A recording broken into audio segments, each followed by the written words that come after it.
Welcome to Be Your Own Advocate with Isaiah. Let me start over. Uh, um, Good morning. Welcome to Be Your Own Advocate. I'm Isaiah with my co-host Isabel, and today we bring on a special guest named Sid Jemmott. He's been a firefighter for over 20 years here in Marin County, California. He is the current health and wellness specialist for the Firefighter Department here.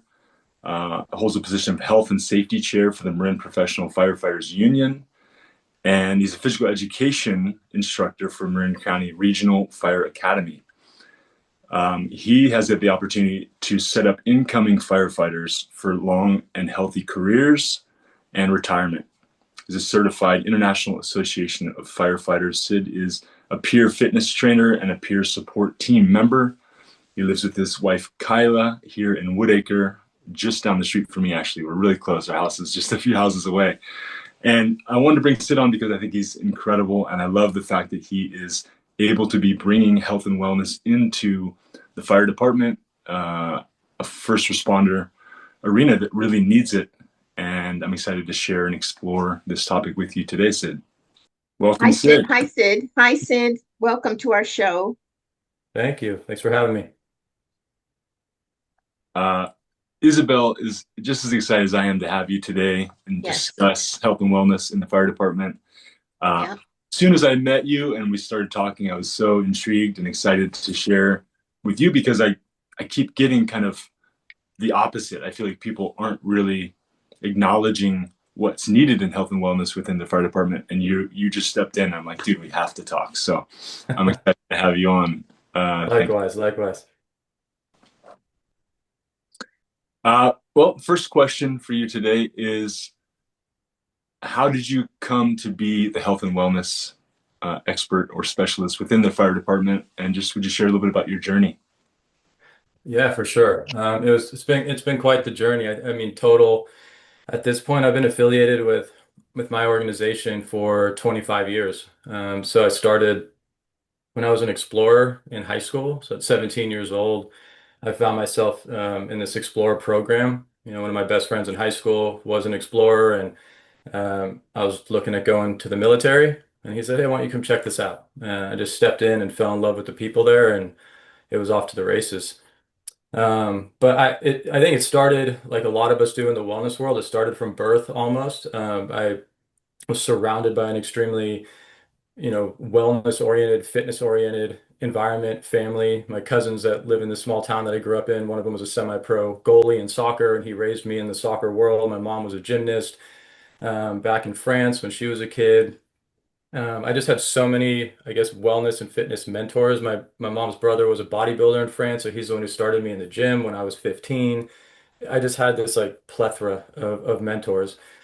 So when I stepped into the firehouse, immediately that was kind of my thing. I loved it. I saw that there was a need there. I mean, I can recall from the early days of being a fire explorer, going to funerals for people who died of cancer, that at the time I just thought were just old guys who weren't around anymore. But now that I'm 43 years old, looking back, I mean, these were people that were only, a few years older than I was, and they were passing away. And then people were hurting, and they were going out on a lot of injuries. And so at a 17-year-old, I saw this, and it just struck me that I don't want, one, this to be my future, to be unfit, unwell, to get injured and not be able to perform this job. But also, I had a deep-seated need to help the people in the fire service that I truly did love. I mean, that's why I started in this industry. So, but in the fire service, we are really, steeped in tradition in so many amazing ways, and in some ways that really just hinder our progression.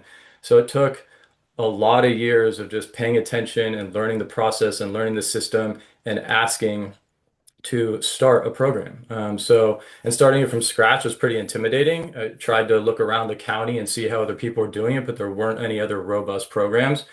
And so it just took time and time again of bringing it up to my captains and chief officers. But the answer was no for probably the first 9 years of my career. Just no, no, no. There's no money for it. What if people get hurt while they're exercising? we had some equipment, but it was old and just donated equipment. So we needed new stuff to work on some functional training. I wanted to get certified in different modalities so I could teach the other firefighters. Um, but it was one chief who came into our fire department who was an interim type fire chief, and he just had a different view on wellness in the fire service from his old job. And he sat down every one of us and asked what we wanted. And a lot of people are intimidated to talk to chiefs, they don't want to really open up to them. And the second he asked me what I wanted, I feel we needed, I said we need a wellness program, and this is what I need. This is the type of money we need to start it. I need a budget every year, and he said yes, and so it was off to the races from there. So many successful programs start with that one tenacious person that's not taking no for an answer, Hmm. that knows the value for themselves and is willing to put themselves on the line to create that for others. So it's amazing. You have anything you'd like to ask, Isabel? You know, I know that just in at different times, I've tried to work with the fire department locally, especially after, 9/11. I'm like 15 miles outside of Manhattan. Mm. And my focus was on lung health. So we had at the center, we had a hyperbaric oxygen chamber and, different programs. And I really made efforts to include not only the firefighters, but their wives, so that it was Mm. inclusive. One person came, Yeah. just one person came to, see what we were offering, like chair massages and like a day, celebrating the firefighters. But they weren't interested at the time. Now, this was a long time ago, but it almost seemed as if they just didn't want to show up because they didn't want to be singled out as showing up for health and wellness. And and talking, I gathered that it was a privacy issue, or just, not wanting their business out there. They didn't want to be judged as anything other than these superheroes. Um, is that right? Or is that changed? Well, first of all, I deeply want to say thank you so much for doing that. That's incredible. And there's been a lot of people over the years who've reached out to me personally, or reached out to firefighters around the nation internationally, offering services, trying to get involved in our world. And it has, to answer, yes, it has changed a lot. We have a lot more people that are open-minded. The younger generation is extremely open-minded, and That's the great. older generation is starting to realize that they do want to enjoy and survive their retirement. And Yeah. so there's this concept of 30 in, 30 out. You put 30 years in and you try to get those 30 years out healthy. Like in New I York, like I that. think I think they put Uh-huh. 20 years in, it's a different system over there. But thank you for doing that. It has changed, but still what I did recognize early on too, because I didn't start knowing everything I need to know about these wellness programs. I had to learn how to build relationships with certain people within the fire service, outside the fire service, and my approach was way too direct initially, being just a young man in the fire service, and just kind of more ego driven and testosterone driven, and I hadn't, I was immature. I was like, in my early 20s. But I probably also would have been resistant to people from outside of our Okay. tribe coming Yeah. Hmm. inside, because at the time I didn't understand all the needs for everything else that we did. At first, it was just, okay, let's talk about fitness. And then it was like, okay, we really need to dig deep into nutrition. And then it really started to branch out. I mean, even in the first years of the program, looking at all the mental health. I'm on our peer support team. And so we started, really developing this international behavioral health system in the fire service. But that even took, even though we were on the inside getting taught by the International Association of Firefighters, and trying to be there for our peers, people wouldn't even talk to us because of this fear, this stigma Yeah. that we Yeah. have been trying to break down over the years. But even to this day, it is really hard for certain people to allow others to come into it's a very unique world we live in and we work Yeah. in the Hmm. fire service. I know everyone's profession is unique, and ours is extremely unique. And so we do have this little tribal mentality, like, well, we'll take care of ourselves, we'll figure it Right. out. Hmm. And so I felt like my job as our wellness coordinator at our department, and now our health and safety chair for our union, is to be that bridge between Right. inside and the people that want to come in and offer. We have people all the time saying, hey, let's set up a clinic for different types of lung treatments and detoxification Yeah. injections, and a lot of firefighters are like, oh, I don't want to do that. So And like you said, they're worried about their privacy. They're worried about medical records. And so I'm also Right. one of our union representatives, and I have been for about 10 to 12 years now. And so we clear everything with every angle. So I go to our union president and say, hey, like, are we good here? Let's talk to our attorneys. Is this going to be is everyone going to have the confidentiality, promised to them? And they're like, yes, okay, so we'll deal with that portion of it. So anytime someone comes up to me and goes, hey, I was reached out to by this practitioner. I'm like, yeah, we've already cleared it with the union. Just go Okay. through this process. And it drops that fear that what they're doing is going to harm them, even though it's supposed to Right. be helping them. Right. But what you experienced, especially back then, was extremely normal. It is getting so much better, and it definitely warms my heart to see that. But we still have a long way to go for sure. I mean, we've offered clinics to our firefighters free treatments for things that, Yeah. free the NADA treatment for, in your ear with the acupuncture and free lung Mhm. treatments. And sometimes no one really shows up. And then I was like, Yeah. hey, did you guys get that? Did you guys get the sign up sheet? They're all, yeah, but I'm good. I'm like, all Hmm. right, like maybe next time, so you just gotta like kind of take that approach. And some people will do every single one we send out. Yeah. So. Interesting. It feels like there's a lot of first responders deny mental health opportunities for probably professional reasons, for social reasons, not wanting to be the one that, needs help, so to speak. But I think that's the dynamic. I know whenever I'm with like 10 guys and we're doing something with, a focus, I feel invincible, you know? Mhm.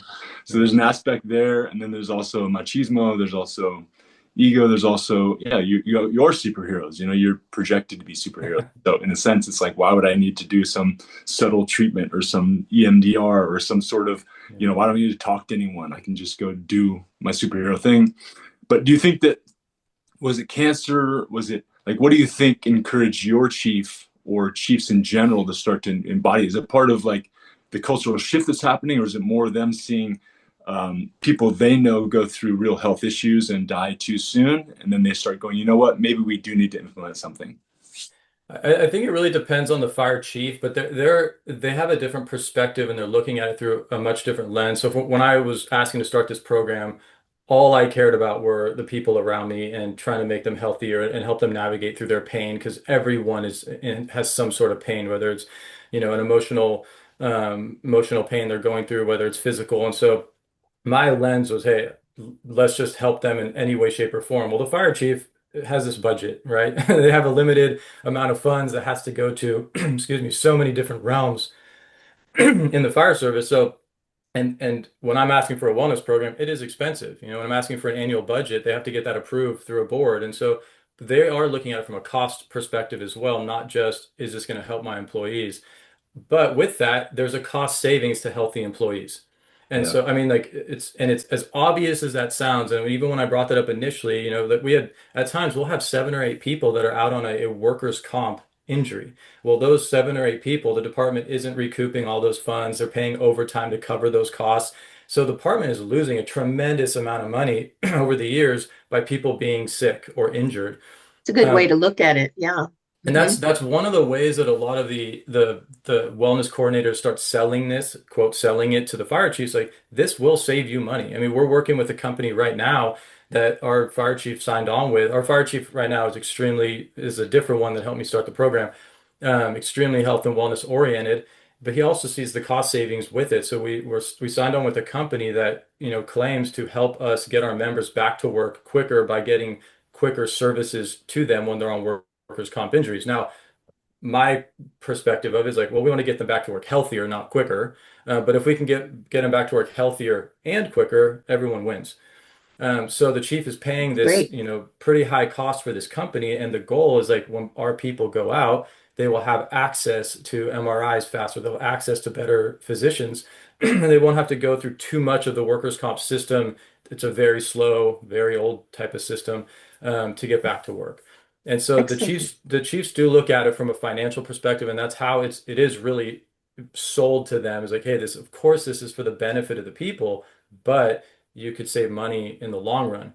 Now, with that, when I first started our wellness program, it was at the time where if a firefighter in a certain fire department got injured working out in the gym, a fire chief would remove the equipment from the station. They wouldn't even say, hey, like, what happened? Do we have to look at your movement pattern? Is this something that occurred, off duty, or, what was it that caused it? They would say, oh, you got hurt in our gym. That's going to cost me money. Gym's gone. So there were fire departments that had their equipment removed because someone got injured in the gym that quickly, like that much of a rash decision. And so I had to be very careful. And so the concept was, let's teach people how to move properly. Let's teach Right. people how to warm up and mobilize. Let's teach people how to, try to drop their egos at work and not, compete too much against everyone, and because what we don't want is people to come in and injure themselves on duty while they're trying to be fit and well. It seems totally counterproductive. And we are here for the citizens. So if we show up to work and we blow ourselves out in the gym, we're no good to the people we're trying to serve. That's So, Isaiah. That's what Isaiah has all those safeguards in place for people so that they don't get injured. And what do mhm. you what do you find is the biggest health concern that you have to deal with? What like is the most like across the board? Is it lungs? Is it back? What area is the biggest one that you find is put in front of you the most? Yeah, it's shifted over the years, and partly it's because we're recognizing certain things as injuries. And so, what I mean by that is when I was new, all ever heard about were back injuries, knee injuries, and heart problems. People die of heart Right. problems, and that's how they're when they get old, and they haven't paid attention or to their health or what have you, or they have sudden cardiac events. But now we're seeing most of the two-thirds of the firefighter line of duty deaths have been cancer. So cancer is our number one killer of firefighters. Second to that, and then second is heart conditions. But as far as injuries go, I mean, it's the gamut, but people injuring their backs is something that's so prevalent in the fire service to this day. But then, there's all this information coming out more and more from all these specialists. Like, well, is that something that's happening? Is that a psychosomatic issue? Is that something that's happening because of, emotional distress that's going on in their lives, and it's referring as pain in their body to slow them down, to tell them to take a break, right? And so but when our doctors, the surgeons, and the people that our firefighters go to when they're on workers' comp with a back injury, Yeah. those doctors aren't asking, hey man, what are you going through? How many times have you been on this type of traumatic call? So we're getting there. I think we're going to get there faster now because we have so many people researching and reading and listening to podcasts and getting all this information. I mean, you have to really try not to get informed in this day and age about health. Now, vetting what's legit and what's not is difficult, but so when people come to me and say, "Hey, my back hurts," I'm like, "Well, let's talk about your back. Let's see, like, what did you do? What have you been going through?" And most of the time, it's something that they didn't get hit by a bus. It's not something that they did like in this one, acute incident. There's years of traumatic issues that have been happening with these firefighters. And so even a post-traumatic stress injury, we're not looking at it as a disorder so much anymore in the fire service unless it's determined that by a psychologist, but just an injury to the brain. When people see the things we see on a daily basis, you can injure your brain, and we have to fix that too, or work on You're a fixing. wealth of information. I loved hearing everything that you have to say. That's we should put you on a national. Well, we are. Well, But no, that's Uh, like I appreciate it's it. like you've uncovered so much of what's been oppressing your fellow firefighters. It makes me so happy to hear everything that you're saying and that you're like the gatekeeper yeah. for this and geez, amazing, Thank amazing you. Yeah. Not information. woo woo, right? This is not woo woo. This is just No. No.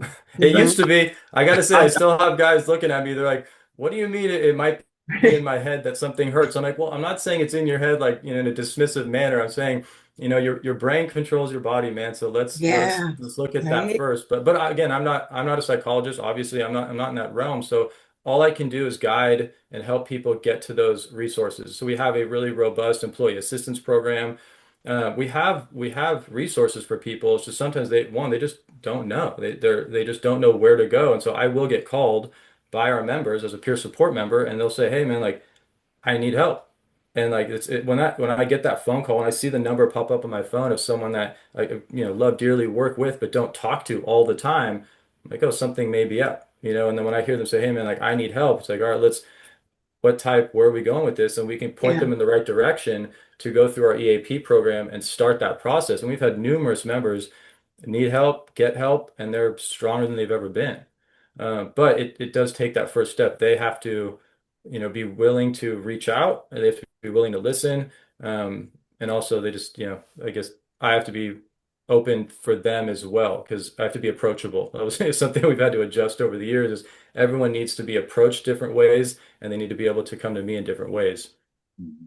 Amazing. I mean, one thing I think of, like back injury is a good example. Like you could see, people injure their back, they're out from work, they go to PT. It's usually lackluster. It's not really addressing the issue. Sometimes it does, but often it Yeah. doesn't. That's why people come see me because they're like, I've been in PT with Kaiser, Yeah. for example, sorry, but I'm not getting any results. And so, for example, we have the sciatic nerve. People have sciatica consistently. That's a common thing. It shares the same pathway, like the colon and the muscles that support that sciatic nerve pathway share the same brain connection. So it's Mm, like you could have a closing off of and a pinching off of that nerve due to a colon health issue and not know it.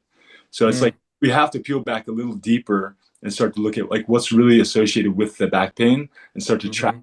figure it out. And there's a lot of solutions available that aren't really, when you look at the holistic picture, it starts to make sense. But at first, from Hmm. PT glance, it's like, well, we've done all the piriformis, we've done all this stuff, and we still have no result. Yeah, for Um, sure. but one thing I'm curious about is PTSD and just, yeah, like how the accumulation of experiencing trauma, being witness to stuff that you maybe aren't processing fully, but just kind of like have a few more beers and move on to the next day, and then the next day, and the next day, and then 10 years go by, and there's an impact. There's a load that Hmm. you're carrying that's heavy or could be. I'm curious if that's something you see, if it leads to issues with people's health, suicide. I don't know. Anything that you like to share in that realm of a cumulative load. Yeah, that's a huge topic in the fire service right now. It has been for a handful of years now. It's becoming a much more accepted topic of conversation. The cumulative load is real, and I experienced it myself. When I first was hired, there was no discussion about the calls we go on, and we'd go see. I mean, so one of the first calls I went on as a brand new firefighter was a hanging. And I remember it like, it gets just blasted into your memory. It's locked in. It's very picture perfect of everything that happened from the morning I woke up, going to that call, coming back. Everything is just like this very vivid picture. We never talked about it after the call. We just came back to the station. We just start the day. And at the time, that was normal. I was like, okay, this is what I do now. I go and see these things that scared the shit out of me. It was totally different. I've never seen that before in my life in person, in movies, yes. But I mean, and then I just come back and I live a normal life now. And so, but that wasn't normal. That wasn't good. That was something that shouldn't have happened. But there just wasn't the training back then. There was this stigma. It was just the job. This is what we signed up for. All the cliches you hear about in the fire service is you just kind of just suck it up and keep going on. That no longer exists. So we have an incredible program. We have a behavioral health team and a peer support program. We have our EAP, like I mentioned, and we have the opportunity to teach the young firefighters at the academy. I'm the physical trainer for our regional fire academy, and we not only have a whole block of that academy talking about behavioral health to these people that haven't even entered the firehouse yet. This is their academy before they even get dispersed out to their firehouses. They learn about behavioral health. They learn about physical training. They learn about all the things that are hopefully going to set them up for success if they're, I mean, they're getting bombarded with information in the first 10 weeks of this academy, but at least they're getting that information. And after calls now, we do discuss it. We have diffusings. We do reach out to each other. There aren't any calls that we go on that are really traumatic that we don't address. With that said, we still have that concept of the rocks in a backpack is that every time we see a traumatic event or experience a traumatic call, it's another rock in the backpack, and it could be a pebble, it could be a large stone. But if we don't offload those rocks by discussing it, going to get treatment, at some point it's going to spill over, or it's going to be too heavy to bear. And a lot of us have experienced that. I did myself, and I too was someone who resisted going to get actual treatment for a long time because I felt as much as I researched this stuff and I listened to my mentors and I really seek it out, I can deal with this. And so I tried all the things I know how to do and meditate and journal and kept up on all those daily practices until I was like, oh no, this is way beyond my capability.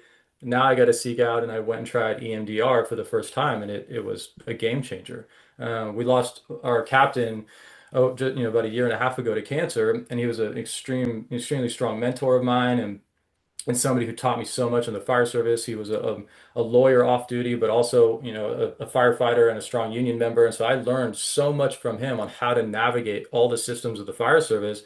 And then within his last year of his career, when he was looking at retirement, he got stage 4 esophageal cancer, and there was a line of duty death, and he was gone. And I could not handle that. Thought I could, thought I was going to go through the motions like I normally do with every other situation, but this one was too much. So the cumulative stress and trauma is so real.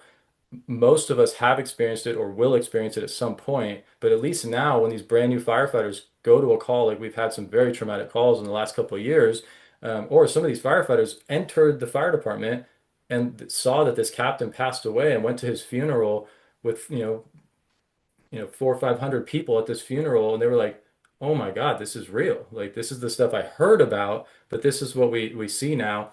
And we've talked to them about that whole situation, and we've diffused that funeral with our firefighters, so that Oh, yeah. they're not in the dark about what happened to this man and why is he gone, and watching it paralyze the fire department. They're like, "Oh no, this is life, and I better learn how to deal with it. Otherwise, I could have a pretty tough career, or tougher than it's going to be." Yeah. We're just about out of time.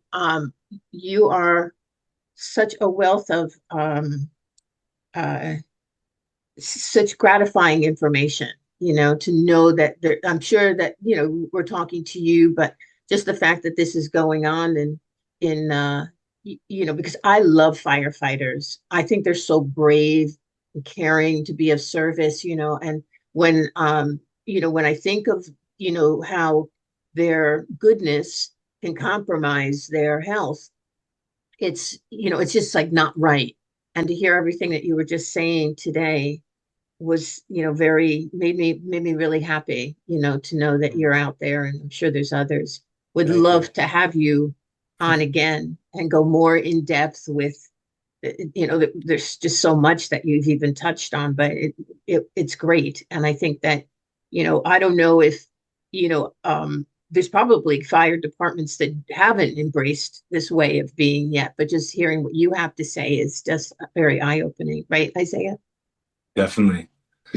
I think it makes me think of, veterans and people in war scenarios that like it's like a controlled version of that, obviously, a much smaller version of that. But Hmm. in that kind of, there can be a complacency, like where you go to war, you experience that, it's known PTSD is a thing. Not that they're treating it, but it's like, you weren't supposed to experience that.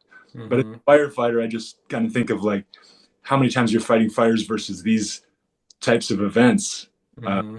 where you're seeing death and trauma and car accidents and whatever.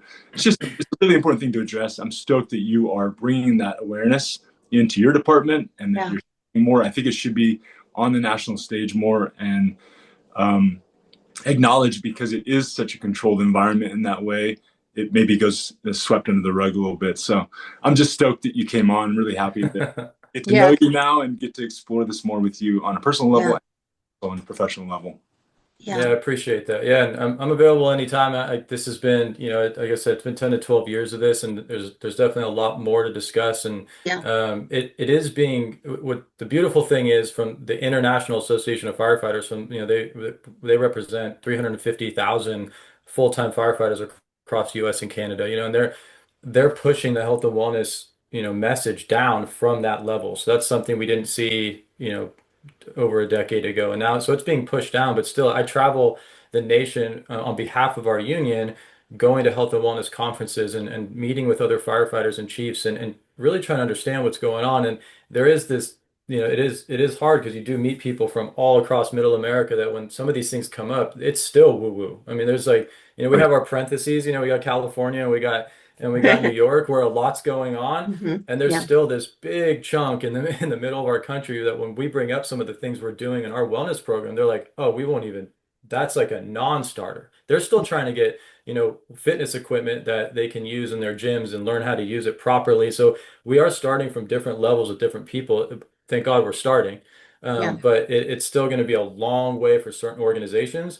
And some organizations just, they either do not have the funding, or they won't seek out the funding, or they won't seek out grant funding. And so it takes the people in those departments to just be there to really start and fight for every penny they can get to just start the program and then build off of it, because it's so necessary.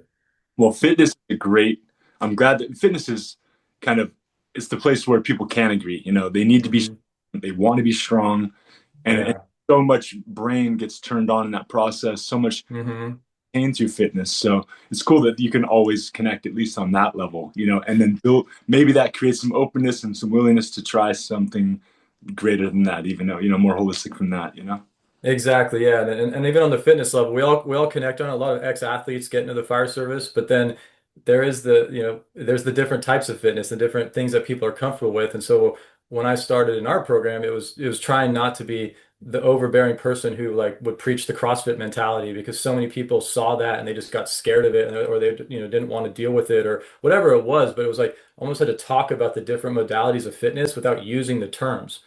So I just say, you can say functional training, people do it all day. The second you say CrossFit, they're like, they just turn off to you. They go, I don't want to hear it. And I'm like, well, hey, there's a science behind the sport, man. We gotta go deeper on it. It's not just this fad fitness thing that was injuring people. That's how they saw it. So it is trying to meet people where they are, regardless if it's fitness or wellness or whatever it is. Thank you, Sid. You're the man. I really Thank appreciate it. you. Appreciate it. Yeah. Thank you. So thank you, Sid, for being a guest on Be Your Own Advocate and being such an amazing advocate. And look forward to our next conversation with you. So thank you. Thank you.